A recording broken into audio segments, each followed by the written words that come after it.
I was born in this world, where the dead would spring back to life to walk again. Only a fatal blow to the head would end them. How did the world get like this? I thought to myself as I held a zombie by the hair, pierced the temple with my knife, and let it fall to the ground. It was too decayed, dried out, barely managing to stay together. And always, the fresher the better for what I needed. I could smell a zombie far away, like many of my generation, and the smell didn't frighten me.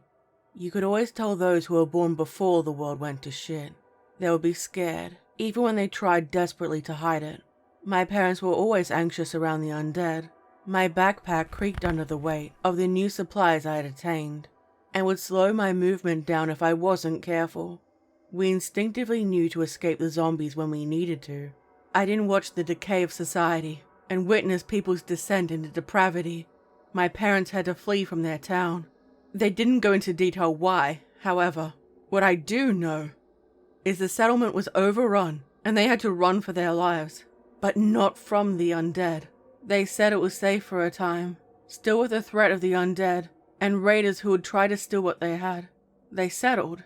When my mother discovered she was pregnant with me, she wondered, why would she bring a child into hell? Were they certain of a certain death? With a single strike of my machete, I decapitated the nearest and the freshest zombie. The body fell to the ground. It was a young woman, around the same age I am now, and from the remnants of her clothing, I could tell she was a survivor. A bite taken out of her arm. A hollow pit with distinct teeth marks, with a mouthful of flesh taken. There were no other bites. I took the still moving head by the hair. The filthy teeth and dull eyes moved vigorously, still ravenous for flesh. I tied it around the base of the tree. There were row after row of zombie heads. All of them moved, unable to make sounds, and strangely, kept most of the undead away from me, my protection. I knew how to handle the undead. They were always hungry, and I could tell what they wanted. People were incredibly dangerous. I climbed up the coarse, thick rope and pulled it up so no one could follow me. The small wooden treehouse had been my home for a long time now. I washed and wiped down my hands to clean off the blood. I have a tarp used to gather rainwater, weapons made with whatever I can find, and a supply of food I'd either scavenged, grew, or traded with. I avoided people. They either brought the undead with them, or they would betray you. My memories were active, and I remembered my parents. In particular, my mother. Unfortunately, my memories of my father were few and far between. He was a guard in our settlement. I'd see him during the rare times he was home, before he would be sent out. And finally, he never came back. No news about whether he fled, died, or had been turned. She kept me. As difficult as it was to keep me alive, she did it. I survived through my adult years with stories of how things used to be, an alien world I was never a part of. The undead were a part of life. I sat on the edge of my treehouse, a leg casually draped over the side, and used a knife while I opened a can of food.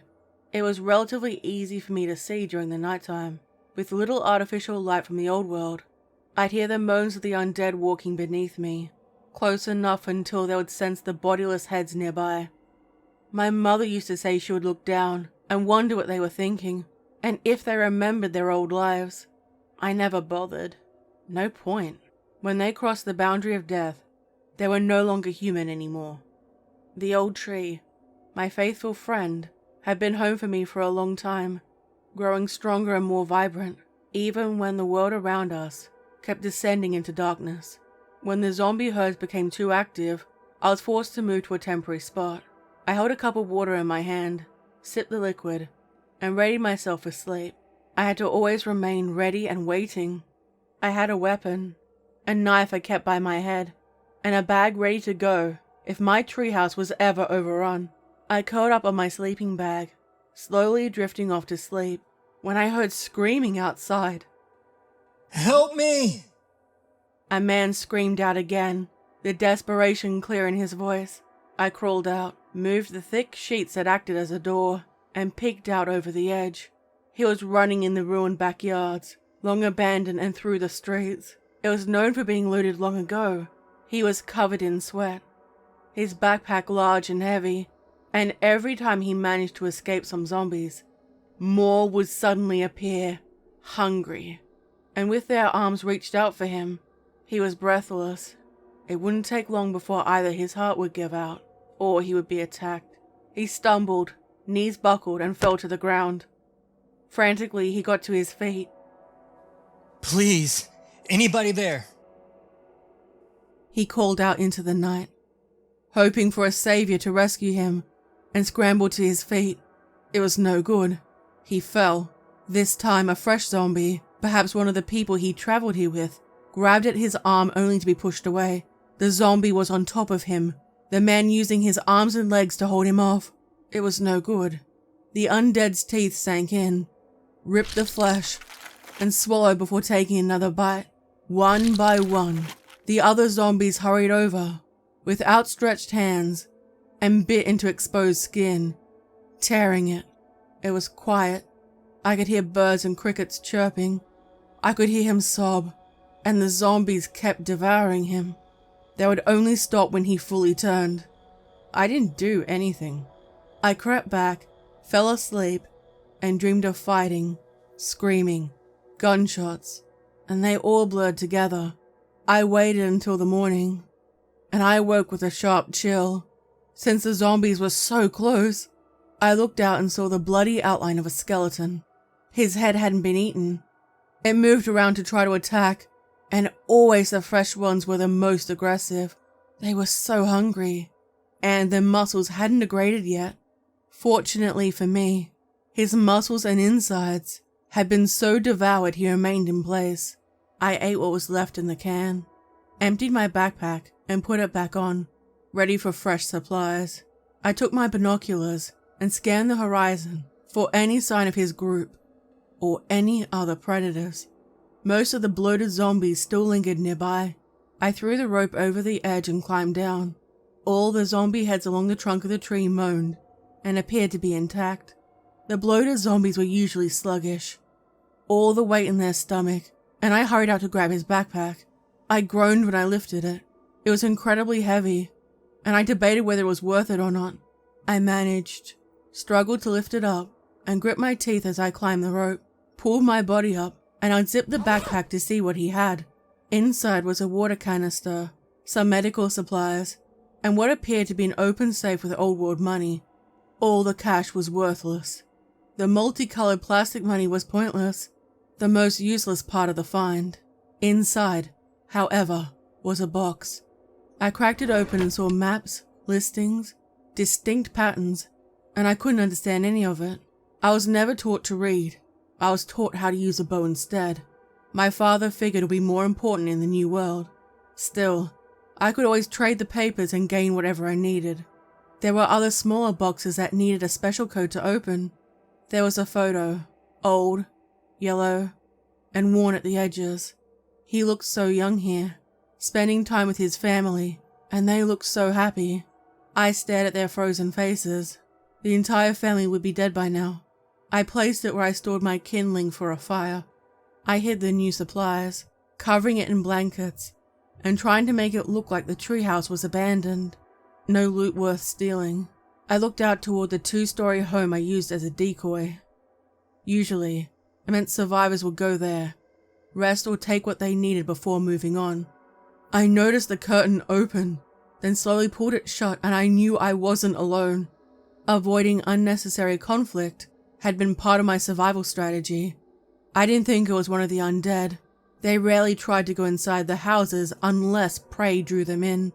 They preferred the open spaces and would gaze up at the clear, well-lit stars in the night sky. Spellbound. It tends to give you time to escape or get away. When there were clouds in the sky, however, it was when their sense of smell seemed to intensify, and they would actively hunt for people. Sight went first. The other senses remained. I crept out onto the rustic porch, looked at the sky again and looked clear. I didn't want to leave this place. I sat still and listened. In the distance, I could hear shouting coming from the house, binoculars raised and ready to view. I saw 2 men fighting while a woman looked nervous, trying to alert them to the dead nearby. So far, they hadn't noticed me yet. Why were they here? I now had to debate whether or not they were drifters, or if they wished to remain here. There was a trading settlement to the north. Perhaps that's why they were staying here. I watched them bicker. Then the undead lifted their heads and started their drawling walk in the direction of that house. It served as my decoy house. One people would stay in temporarily and loot while leaving the rest alone. I hated the idea of them eating my food, even if it was a decoy. I watched, as I always did, and waited to see how they would barricade the house. They were panicking, making far more noise than they needed to, and wasting their energy. The undead burst through the front doors, breaking it down and getting over the barricades. I couldn't see exactly. From the window, they fired a gun at the first zombie who approached and missed several shots. I could hear them screaming. Soon, they were overrun, and it would take some time to clear the place out again. The quiet area I'd made my home was becoming too active for my liking. I waited a couple of days for their early aggression to slow down. I didn't want to go into a place where I could be easily cornered, with no way to escape. I threw the rope over the edge, climbed down with my machete ready to strike, and hoped it would be worth it. I couldn't use the same house, but I wanted those supplies. The door was knocked off and left on the floor. I paused and listened for any sounds of movement. The only thing I could hear was the natural creaking of the house. I tapped the door frame a couple of times and waited. Nothing. I hit it a few times. Harder. This time it worked. I stepped away from the door, waited, and held my machete ready. The first one to come out had been dead for several months. Worn down, sun-bleached skin, and wore a mud and gore-coated shirt, torn jeans that barely remained on the waist, and nearly slid off. He was dispatched quickly, a strike with a machete to the neck, and soon, I had another head for the tree. I didn't bother checking the corpse for any worthwhile supplies. Then the next one rambled out. There were several of them inside the house, and once one left, the others followed, all in hopes of some fresh meat to devour. 2 others followed. They too had been dead for months. And so far, there was no sign of the 3 survivors I saw through the window. I crept inside, waiting in the quiet for any sound to alert me, and waited at the base of the stairs looking up. If more zombies came, there was a chance of me getting cornered. I took every step one at a time. The stairs creaked with every step, and in the silence I waited for a sign. My heart rate increased, my breathing quickened, and the simple movement of curtains made me flinch. I checked it. No zombie, and only the sound of wind because of a broken window. Along the walls were long finger trails of blood before they dropped down to the ground. I heard a deep guttural moan, and the sound of scraping wet flesh across the ground. It came from down the hallway. It hit the wall. Once, twice, and again. The door on the left, what had once been a child's bedroom, was pried open and held mostly closed from something barricading it from the other side. A zombie arm scratched and pulled on the floor. The fingernails had been ripped off, and I looked inside. The skin was pulled from her face, pulling at her neck in rolls, and it exposed her skull. Her eyes, still sharp from being fresh, scowled at me, hungrily, and the struggling increased. The movement could attract more of them. I leaned down close and pierced through her eye to her brain. She stopped moving and fell limp. I tried to look inside the room to see if there were any other signs of zombies. I couldn't see anything. I remembered when I first found this place and cleared out the building with a friend, one who did not make it. It was nice having someone to watch my back. Another bedroom door I creaked open with my machete, and there were no signs of the undead. There was a creeping suspicion that something was coming. I walked into the master bedroom. All the drawers were on the floor, and it had long since been looted. 3 of the undead stood in a triangle, motionless and staring at each other. They were repeating low moaning sounds that sounded similar to speech, communicating with each other, and their foreheads were close to touching. I had never seen this behavior before. Every zombie was locked inside their own broken body. bumping into each other, and even eating each other's flesh if no food was available. They swayed, absorbed in their own world. There was a chatter sound, and slowly, they all turned to look directly at me. All of them were fresh, their lips pulled back in. The one in the middle made a grunt sound. The others turned to look at him, and both crept to either side, similar to how wolves would circle their prey before they would make their attack. I crept backward, moved through the open doorway, and they followed me. No frantic running. I saw a knife in one of the zombies' hands. Occasionally, they would still grip onto whatever item they were holding when they turned. But this zombie was holding it with the intent on using it. I turned and ran down the stairs, swiftly running to another house. Then I leapt through the open window and turned to see them still following me. Fortunately, their pace was slow. They sniffed the air and grunted, pointed in different directions, and seemed to argue among themselves. I had heard the rumors of the undead becoming intelligent, but thought that was nothing but a myth, or rumors by drunken traders wishing to sell more weapons. It made me wonder why my desolate area had become a hotspot for either. Perhaps it was best for me to move on, watching the three of them split apart and walk in different directions, trying to locate my scent. I stayed hidden rather than leading them back toward the treehouse. A loudspeaker boomed. I covered my ears at the sharp, sudden sound. Sanitation has begun. All survivors are to vacate a 50-mile radius immediately. I didn't recognize the voice. I needed my supplies, especially my bag, and I ran back to my treehouse, climbed up the worn rope, grabbed my bag and fled, leaving behind the treehouse that had been my home. The undead heads moaned and opened their mouths, and I'd missed them. I ran toward the edge of town and saw unfamiliar soldiers patrolling the road. Their armor was surprisingly new. Everyone had to maintain their armor multiple times in order to keep it maintained. How were they so well equipped? They wore gas masks and light armor to protect them from zombies. The stray undead who walked past were killed with a shot to the head by a pistol with a silencer.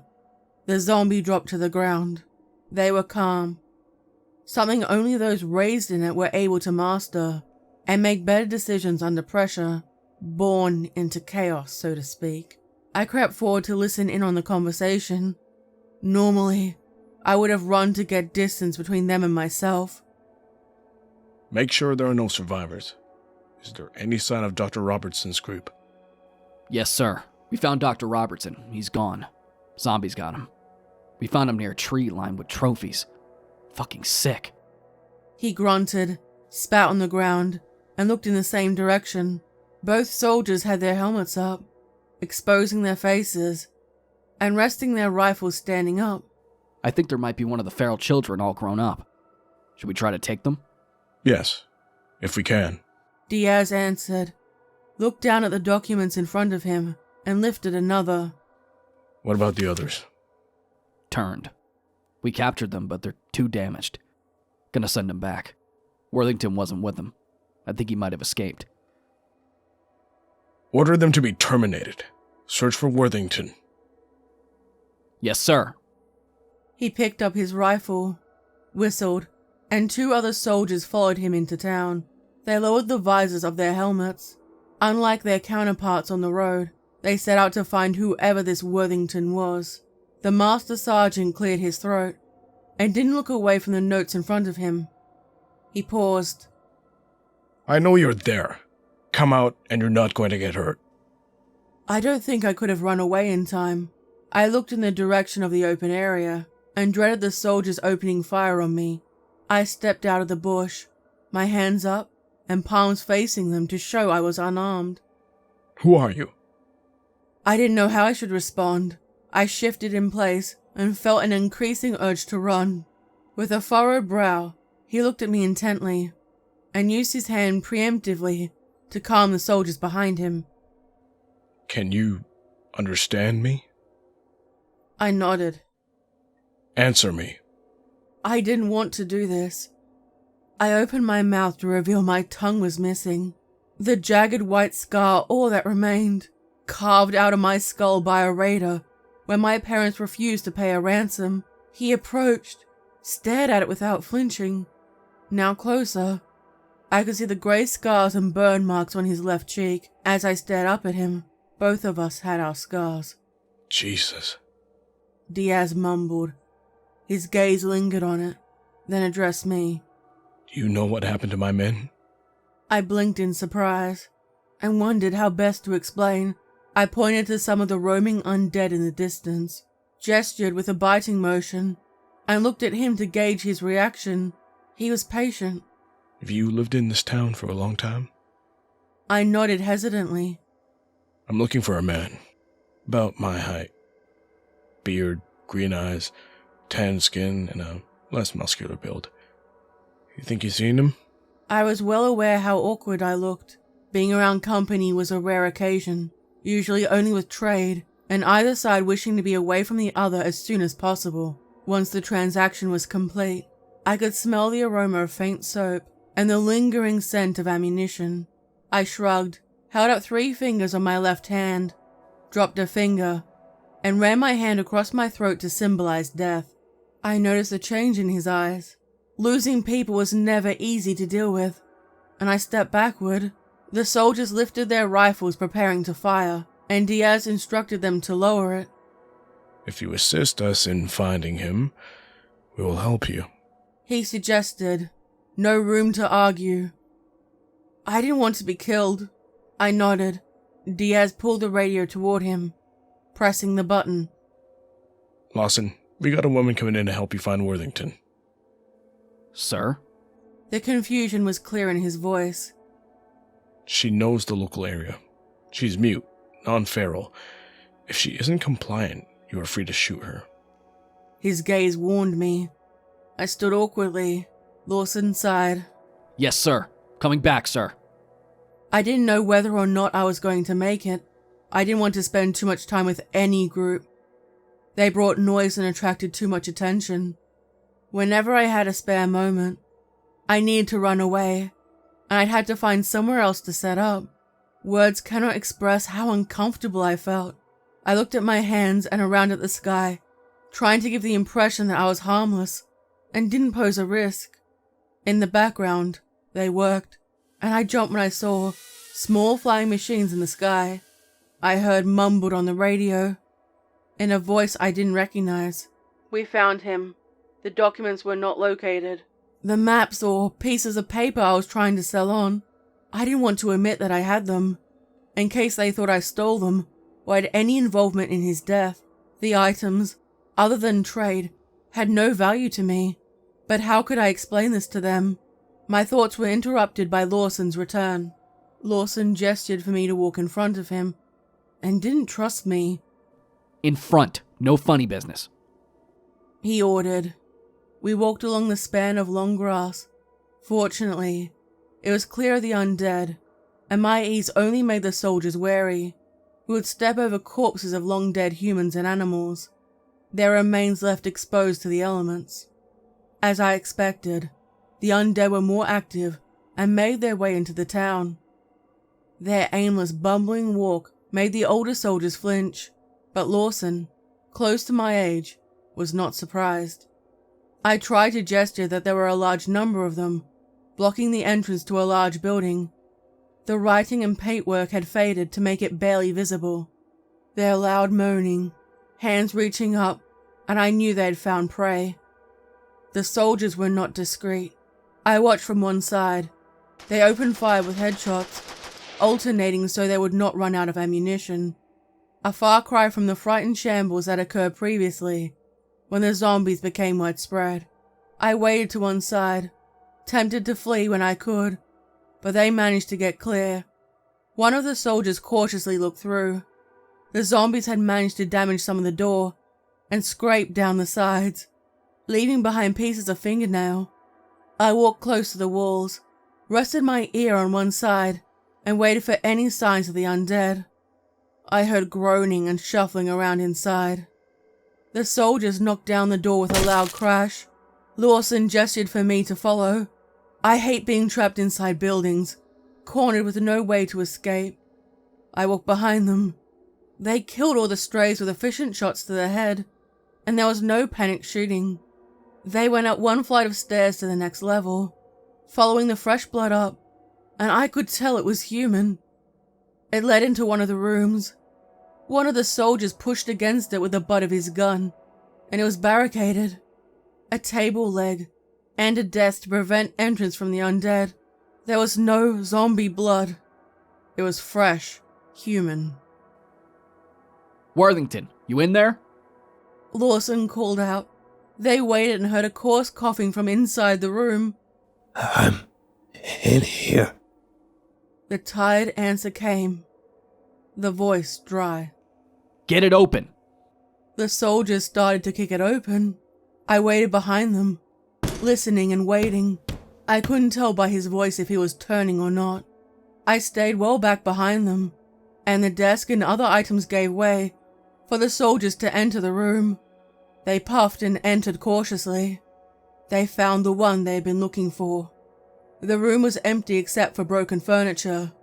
All machines lay on the floor, with broken legs with wheels on the bottom.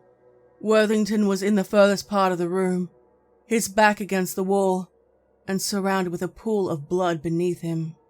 His rifle lay beside him, and a corpse of a zombie lay nearby with bullet wounds. He had a bite on his arm.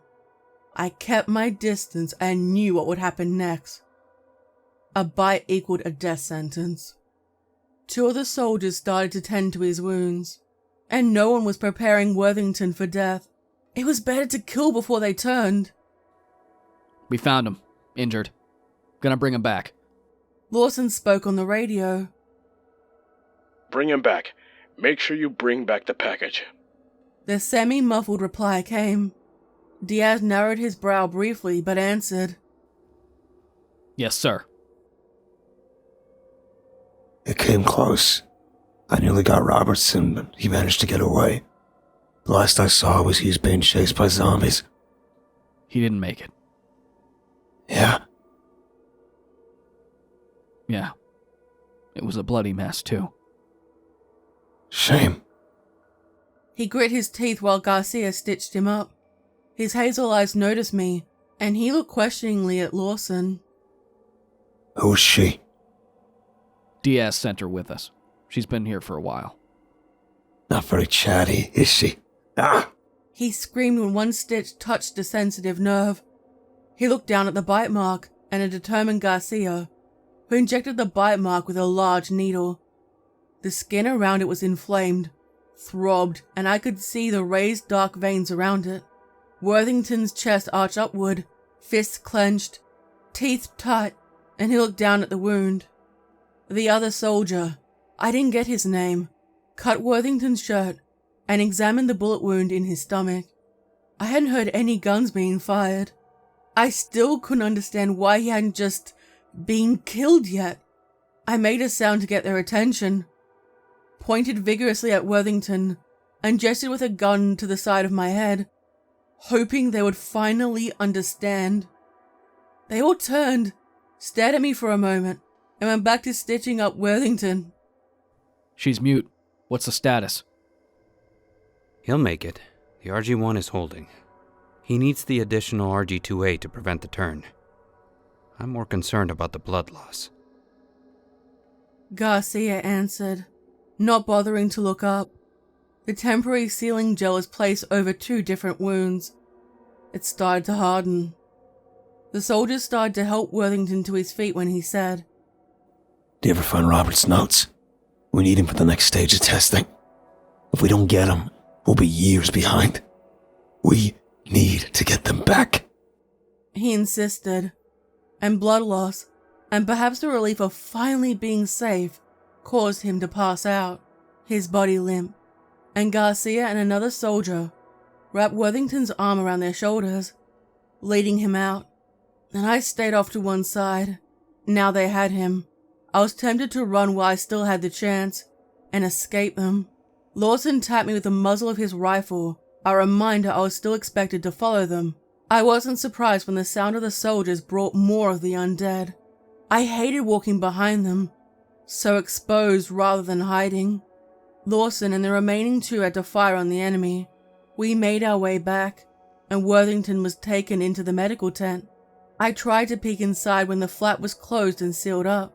The undead circled behind us, in increased numbers, and when I finally managed to get away, I'd have to find a new place to live. The soldiers were putting up electrical fences around their tents, and trucks to prevent them from being overrun. A large heavy box was brought out, and the zombies turned away. Distracted, I walked toward it. It made a soft humming sound and tapped it with my foot. Unsure of how it was able to do this, I felt like the fence was designed to keep the undead out and us inside. Well done. Your job isn't over yet, though. I narrowed my eyes at him, smacked my chest and pointed outside, insisting on getting out. If you can help us find that documentation, it will help you. We found your treehouse with the skulls and Robertson's remains. You've been living there for some time. He started. I looked around at anything other than him and fiddled with my hair, not used to the company of the living. He stepped closer, tried to place his hand on my upper arm, and spoke softly. This place, when we're done, will be a wasteland. You can't stay here. He reflected, walked toward the tent, and gestured to me to follow him. Perhaps you need to hear why it is so important.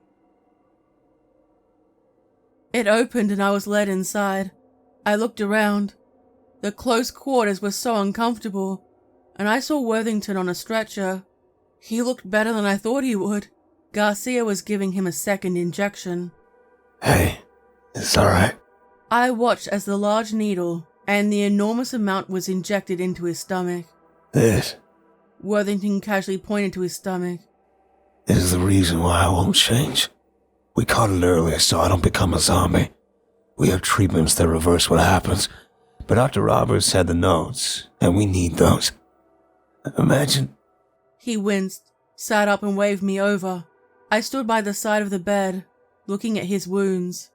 If zombies no longer hunted us, or tried to attack us, what if everyone no longer had to worry about the undead and the world would have a chance to heal? There are other things he was working on too. We just need his notes. Now, do you know where they are? I felt I could trust him. I didn't know why. I nodded and pointed in the direction of the treehouse and tried to explain. It was hard talking to people, anyone. Okay. If you know where, then we can ensure it is retrieved. Everyone will have access to it. No one will be left behind. He insisted, and I didn't know if I could trust them as a group yet. I pointed outside at the soldiers, twice and then at my chest, then mimicked a gun with my fingers and held it at my head, indicating whether or not they would kill me. Worthington shook his head. No, they aren't going to kill you. We can bring you back to our town. There's food, water, shelter, everything you'll need. I didn't answer. Tomorrow morning, you're going to get the documentation. Once you're back, the town will be sanitized.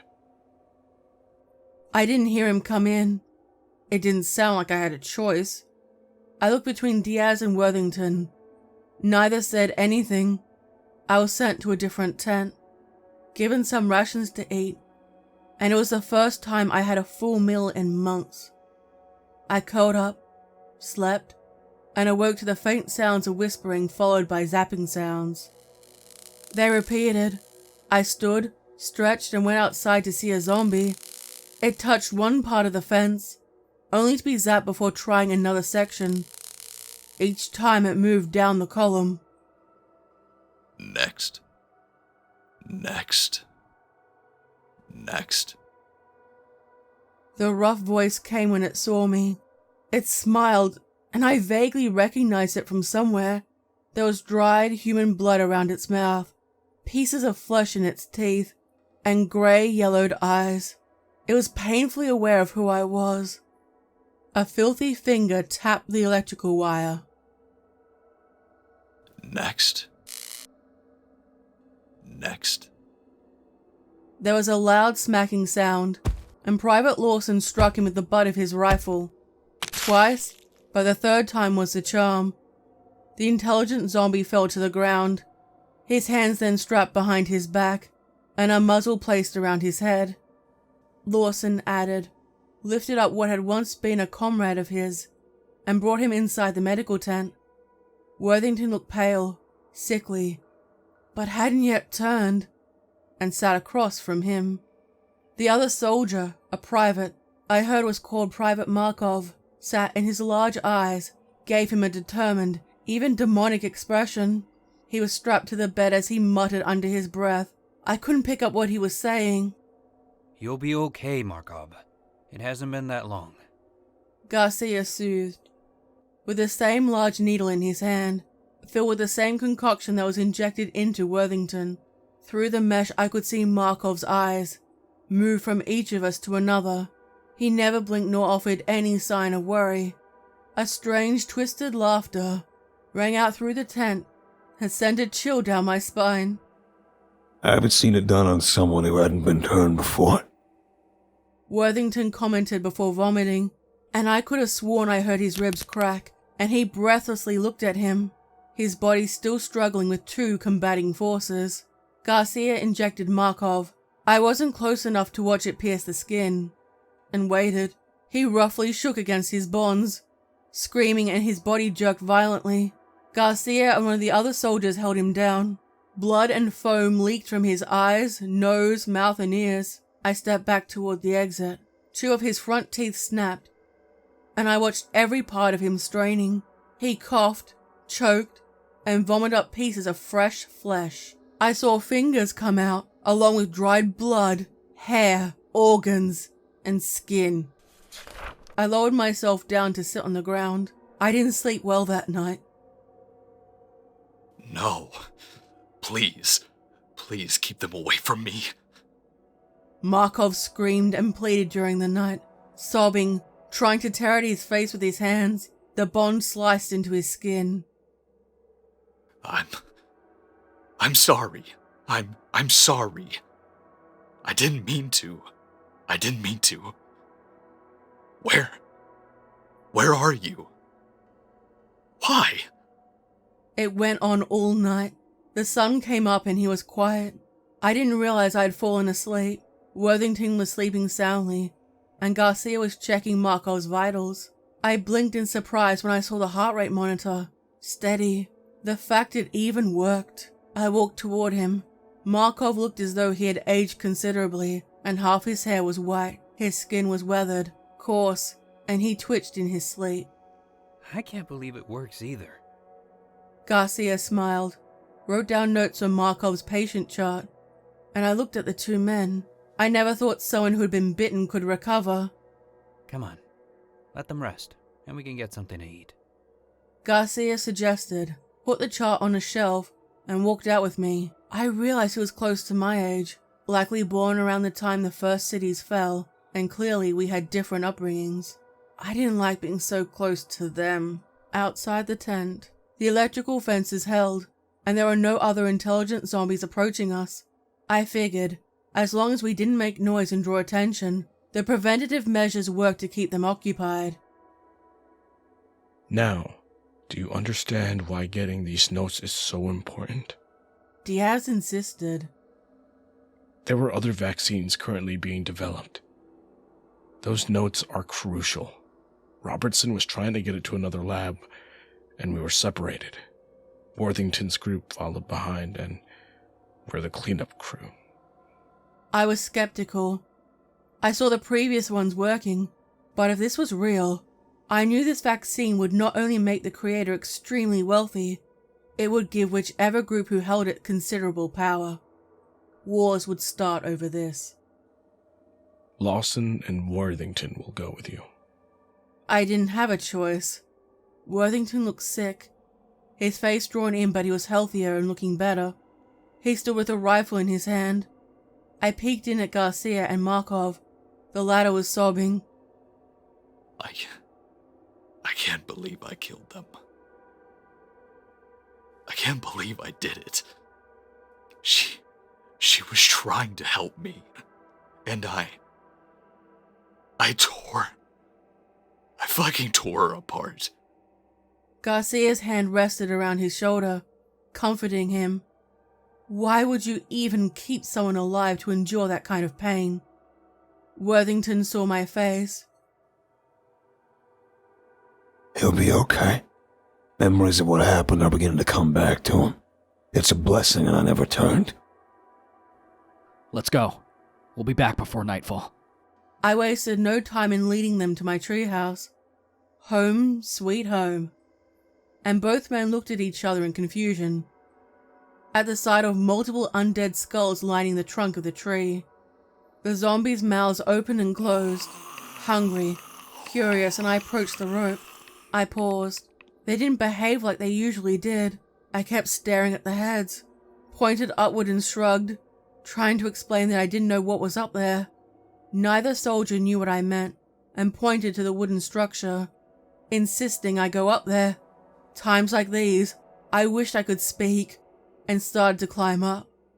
I peered over the top, using my legs to support myself, when I saw nothing to worry about, and climbed up.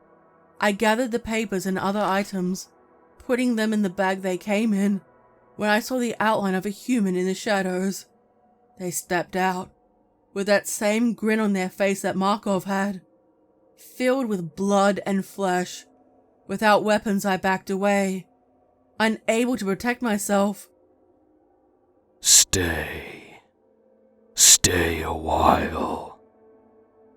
The low voice came. There was a clear bite mark on his neck and on his arms. His uniform had been torn, and he was in pieces, more rotted than the others, and his eyes were filled with hunger. His hand lifted, beckoned me to hand it over, and I shook my head. I wished I could scream and warn them. I jumped back and landed hard. The heads on the tree trunk were enraged, snarling and snapping their mouths at the prospect of food. I held up the bag to show them that I had it. Worthington and Lawson aimed their rifles up and lowered them slightly in disbelief as the undead soldier stepped out. They recognized him. Sir, we found Belanger. He's turned into a vac zombie. Do I have a kill order? Try to take him alive. If not, dispose of him. Your priority is getting the documents back. The radio voice came back. Belanger ran his fingertips over the wood. Hey, calm down. We can help you. You need the second dose. The morbid, tight smile moved between each of us, and I felt ill by the mention of him. No, I will do what I please. He growled, and it was difficult to stand looking at Belanger. Why would I want to remember? Why would I want to be broken like the rest of you? Rescue? I heard the zombies surrounding us, and made a sharp sound that alerted the soldiers. They circled us, arms outstretched and with their mouths open. They ranged from those barely able to move, and those fresh, hungry, and with their limbs intact. Belanger reached out with his hand to indicate for them to stop, and they did. Run! Just fucking run! Come on. The three of us started to run back to the campsite, the undead hot in our heels, and I had the feeling that they were being held back by Belanger. The soldiers back at the camp had prepared for us. Some of the electrical wire had been removed, so we could run straight inside, and it was returned when we entered. They had riot shields to keep them back, while well-aimed shots took their toll on the enemy. I watched, breathing heavily, and wondered how much ammunition they had to keep the undead at bay. We heard the loud, feral cry in the background, and I knew it was Belanger. Kill Belanger on sight. Diaz commanded. Even Markov, exhausted and his mind in pieces, stood with a rifle, facing the enemy. I have never seen so many of the undead before. Where had they all come from? Garcia pulled me away, whispering close to my ear. Did you get the documents? He asked, distracting me while he injected me. I instinctively tried to pull away, but he held firm. Stay hidden with them. Don't let them get taken. It's the RG-1. You will need it. He placed a handgun in my hand. Take this. Garcia said, before he went back into the line. It burned. I could feel it move through my body like liquid fire. My body burned and I had to avoid scratching my limbs. I crawled back behind one of the tents, peering out, and I saw they were in the process of being overrun. Pile after pile of the undead rested, only for a fresh wave to appear to take their place. And soon, the last bullet the soldiers had was fired. They entered hand-to-hand combat. Diaz was the first to be taken, pulled down by many arms, and teeth sank into his flesh. He may have been vaccinated, but that wouldn't stop them tearing him apart. Get your information away. Worthington, Garcia! He called out, with a mouthful of choking blood as a zombie bit him around the throat, tearing it out and leaving him gargling. 5 of the undead saw me and made their way toward me, only to be tackled by Markov. He got one to the ground and beat its skull into a pulp. It was hard to tell what was happening in the chaos. I saw Lawson, Markov, and Diaz all lying dead on the ground, with Garcia doing his best to keep them out. Worthington made his way toward me, grabbed my arm, and roughly opened one of the secure boxes. I hope this works. He murmured in the strife. I didn't have time to ask what he meant. They won't see you. Good luck. Keep it safe for our regiment to come and clean the place up. Give all the documents to them. Do you understand? I didn't, but nodded anyway. It was roughly injected into me. The aqua liquid pushed inside, and I could feel my body change. I felt sick. The dead ran up, and I saw the fallen soldiers rise, pause, and try to hold back the other members of the undead.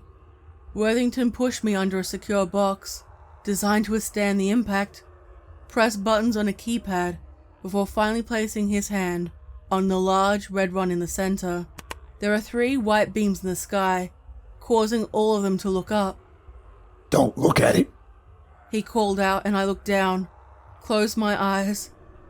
I heard their screams and knew it worked. Goodbye. He bid me farewell. Hidden and protected, just out of range, I saw him and the rest of the soldiers burn up in a mess of ash, fire and smoke. I could have sworn I heard and saw Belanger arch his back and scream at the heavens before he disintegrated into ash. The only corpse I somewhat recognized was Worthington's, with the rest all jumbled together. The new air made my skin itch, and in order to go outside, I needed to wear protective gear to limit the impact from the fallout, and I would wander down to the town. I didn't need to eat anymore.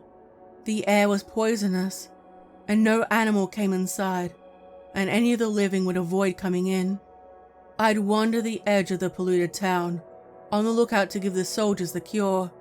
However, whenever I came close they would run, frightened of me. It strangely attracted many hordes of the undead, who came to seek shelter, to rest, and I'm not sure why.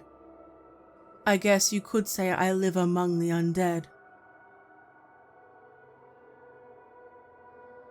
I hope you enjoy this story. What did you think of it? Let me know what you thought in the comments section down below. Don't forget to stab the like button, subscribe, hit the bell and leave a comment. This video is made with the support of my incredible channel members, Patreon subscribers, and all my viewers. Thank you so much for supporting me. Don't forget to check out my social media accounts below, including my merch. Stay safe, my little spooklings. And remember, I'll be watching you.